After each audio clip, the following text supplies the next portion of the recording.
Shikamaru is about to lose his position as Hokage. Amado just gave Koji an insane buff, Sarada has been captured, and Boruto has lost his mind to Momoshiki. Ladies and gentlemen, no matter how much Kashin Koji shows us the future of Boruto, we can confidently say that within this new arc, we are entering unknown territory. It's chaos, and I'm enjoying every single second of it. But even if I'm enjoying that, there's still a lot of things that went unchecked. So with that being said, let's look at everything you missed in the 36th chapter of Boruto Two Blue Vortex. Alright, so there were 4 major things that happened in the chapter that tells us a lot of the surface but means so much if you take a closer look. The first occurrence we'll be talking about is Amado and his knowledge on prescience. You see, Koji being captured by Amado shouldn't be a possibility. Koji being able to see the future should literally make him kidnap proof, right? But that's exactly what Koji thought, and that's also what Amado exploited, the prescience blind spot. The last prescience scene Koji got was during the Kawaki vs Jura battle. That was 4 days ago, therefore making prescience somewhat unreliable. Yeah, that does sound kinda crazy, but thinking about it in every possible event and actions made by multiple people throughout the course of after a prescience update, the future changes almost to the point where some futures are made completely obsolete, making most readings inaccurate. And then to compensate for those small changes, prescience is supposed to update to make the future ready and more accurate. But it doesn't, leaving a vulnerable spot that Koji couldn't see. The moment Amado learned about prescience, the future slightly shifted, but Koji wouldn't know because prescience is slow to update. And that's the gap that Amado took advantage of. It's not too simple to understand due to how Amado explained it at first, but the precognition blind spot is simply created due to the extended period of time it takes for prescience to update. And that leads to our second revelation.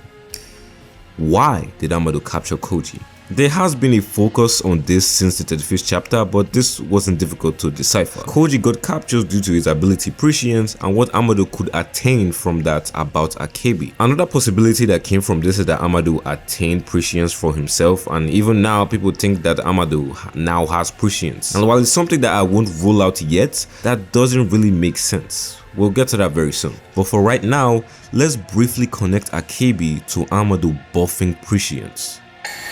Now, Amado claiming that this was a result of parental love, which, if we're being real, very much is, decreases the length in which Koji gains prescience updates. This was done by tweaking his brainwaves. Yeah, I don't know what the fuck going on too. Essentially making his brain more active. Now, this is logically a way to explain how prescience can be buffed. Pretty much making his brain more active so he'll see more things and more futures. However, it really doesn't explain how Amado knows that's how prescience could have been fixed. Now, I know that the first thing that comes to mind is revisiting the old Amado is Shibai theory, or Jigen taught Amado about how these shinjutsus work. But so many instances quickly disprove this. One of the most honest statements we can get from a character is from their inner dialogue. It tells us, the viewer, how they think, feel, or when they are surprised about something. What I'm saying is that Amado was surprised about the existence of prescience in chapter 33, and he even outwardly expresses this to Koji. What's more, in chapter 75 of Boruto NNG, Amado had no knowledge of what shinjutsu every cyborg would have gotten,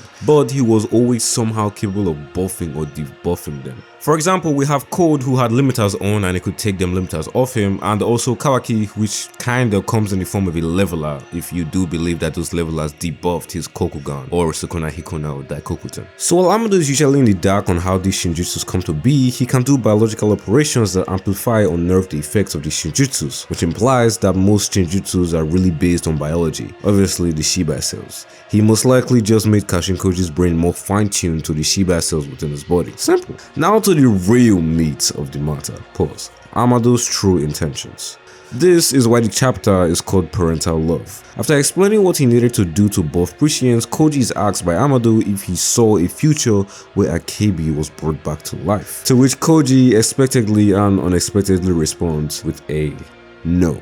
But it wasn't because his idea didn't, but because Kawaki never planted the karma on Akebi. Now the implications make it seem like the reason why Kawaki didn't is because he dies in almost every possible future. But it could also be that Kawaki simply didn't implant the karma due to his increasingly worse mental state and hate for the Otsutsukis. Obviously, his rational fear for the potential of an Otsutsuki re-emerging from Akebi prevented him from holding his end of the deal and implanting the karma on Akebi. Clearly, this was not the answer Amado wanted. It's almost as if he had given up because they didn't show his potentially saddened face for the rest of the chapter. However, Amado anticipated this. After letting Koji go, he said he looked forward to the next Prescience update, and then as Koji gained a new update, he just sat there, menacingly. But Amado's intentions were clear. Truth be told, he knew that Kawaki wasn't going to save Akebi, so he turned over to another miracle, the Shinjutsu Prescience. And honestly, I'm not gonna waste time on any assumptions. No, he doesn't have prescience. He didn't take some of Shiba's cells from Koji. That will probably require some surgical procedure. Unless Shiba's cells multiply and become part of your body, then this theory loses its credibility. And even if he did get it, the re-emergence of the Shinjutsu in another person's body is still little to know. But it's not like he has no access at all. For this scenario, I want to make a reference to the series Rick and Morty. Hold your horses, relax, okay people, calm down. In this specific episode, Morty attains a rock that by all purposes literally gives him perfect prescience for his death. With every action and step, it pretty much shows how he would die. And so he sees his desired death, dying with his high school crush, Jessica, next to him at old age. But like I said, with every step he takes, his future changes. And so he keeps himself in track with the future where he dies with Jessica. I think you see what I'm getting at. Constant prescience updates doesn't just give Boruto and the guys more info. It's a glimmer, a tiny ray of hope to the potential of finding a path for Amado to manipulate everyone into walking into the path in order for Akebi's revival to be guaranteed. And judging from how menacing he was sitting, I suggest just like how Amado watches Kawaki, he somehow now has access to Koji. Possibly something that he actually gained way before this point. Or maybe even having access now to his toads. Simple. Either he has gained access to his toads via his other toads, maybe some type of Bluetooth, or as Koji said, all the prescience visions that did not occur become memories, he somehow gained access to that too. But that part specifically will only be proven by Ada's Senrigan, so don't count on it. Either way, the information from prescience is Amado's only ticket to attaining his daughter Akebi. Now, the next obvious conflict that greatly affects Konoha is Shikamaru losing his position as Hokage. As we all know, Kobu has been sent by the daimyo to investigate on people potentially working with Boruto, especially considering his unexpected escape during his interrogation and his crimes against the Hokage. Now, Kobu in the latest chapter, as much as I hate his ass for being an ungrateful piece of shit, is relatively accurate about who gives Boruto the most advantage in the village while still being wanted in the village. Shikamaru, the Hokage. Going through every interrogation with Konohama, Mitsuki and Shikamaru, it's clear what and why Kobu suspects Shikamaru. He's kind of the one with the most motive to work with the person that killed the Hokage to take and keep possession of Hokage. I mean, look at the roster of people that Kobu suspects. Mitsuki, the son of Orochimaru. Sarada, the child of the Uchiha, now gone rogue twice, aiding terrorists and an assassin. And the assassin himself who killed the Hokage regardless of giving him everything, Boruto. He claims that Boruto and the people associated with him were trying to deceive him during Shikamaru's interrogation. This solidified his beliefs, even if he has no physical evidence, to remove Shikamaru from the position of interim Hokage. So first of all, he ain't really achieving much, and even if there will be a new Hokage, that person is not going to achieve much. And that brings us to the new Hokage. Potentially. You see, while I still continue to suspect that Kobu has ulterior motives in promptly trying to remove Shika from interim Hokage, I don't have anything to pin on him. There are a couple things I would try to propose though. One, he's secretly a Kara Outer working with Code still, or two, he wants a puppet in the Hokage seat for his political gain, or something. That's pretty much all I got on him. But it seems like Prescience showed us something else that relates to this very situation, which leads us to our third thing you missed. The entire Prescience scene board or whatever, and what it all means. Of course, we'll be starting with Shikamaru and his eventual fall-off. Now in the vision, we see Kobu smirking in one line and then another Konohamaru and then an Hokage cape and also Shikamaru and Jura in another line. Also Moegi on the side. Now 4 scenarios pop up in my mind after seeing this. 1. Konohamaru will somehow be the next in line to be Hokage. 2. Kobu smirking because he got what he wanted. And 3. Jura is talking to Shikamaru about Naruto or maybe his Hokage seat. And then finally,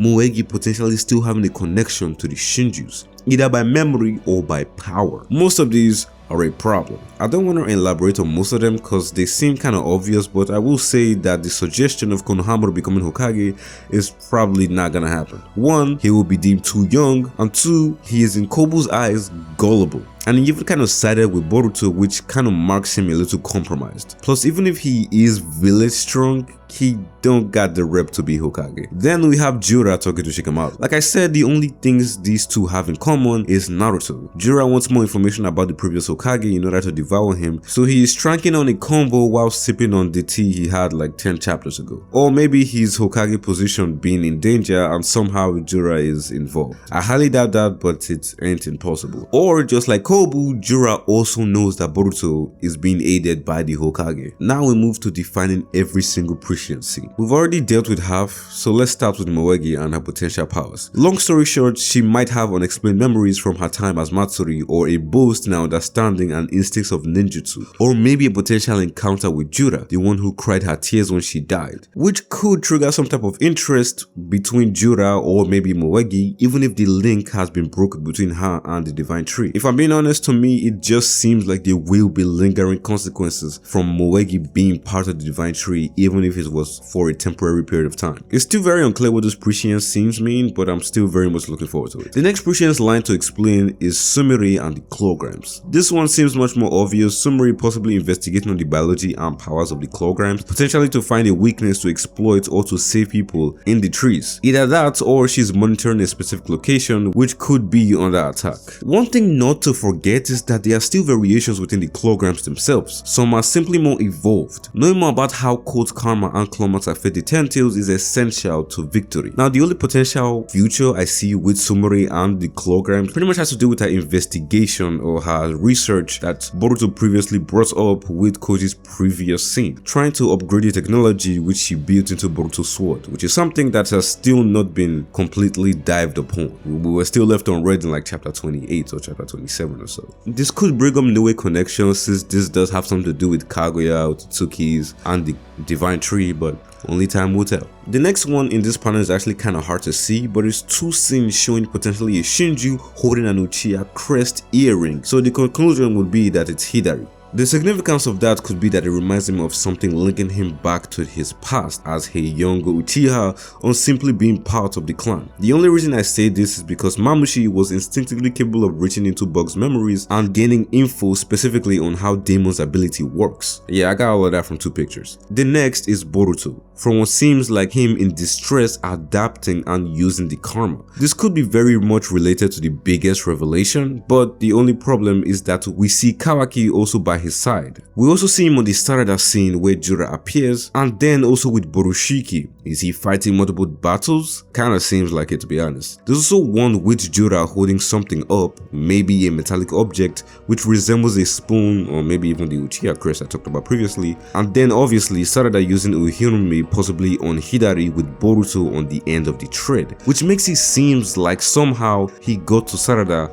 or somehow he's monitoring the situation. We see a tree structure which we've seen only on Hidari, then once again Hidari prompting his hand the same way he did in the last prescience scene, which ties back to what I said about this earring triggering something, or it could be just Hidari trying to take her eyes for the Chidori if you want to do that. And lastly, we get Himawari, some leaf ninjas, Kawaki V2 out, obviously battling Boruto, and then finally Borushiki. It's a lot, I know. We kind of also see Damon in the back, but just like Ada, it's kind of impossible to know their standings. I for one believe that Jura, Kawaki and Borushiki will have a brawl in the village, causing Hima, the Leaf Ninjas, Damon and Ada to get involved, which will happen during the impeachment of Shikamaru, considering Kobu's smirk. And then another dimension, Sarada vs Hidari, but probably not as simple as a basic battle. Obviously, with Boruto not being able to keep his cool, he slowly transformed into Borushiki. There's a reason why Koji tried to stop him. He is currently in the middle of it all. Jura, the Leaf, Kawaki, the distress of Sarada, and potentially Code. He might as well be Obito at this point. And that, ladies and gentlemen, is everything you missed in the 36th chapter of Boruto Two Blue Vortex. Unfortunately, the series is going on a 1-month hiatus, technically 2, but don't worry, because maybe I'll keep you company, maybe. Expect a Boruto vs Kawaki video and a Boruto and Naruto video soon. But before I drop all those videos, check out my All Shinjutsu Explained video, or you can check out my very analytic view of Boruto's side characters. Or if you're not feeling any of that, you can check out my explanation videos on Sarada's ability Uhirumi, or every single jutsu Boruto has used ever. Thank you guys for watching this video, and I'll see you on the next one. Peace.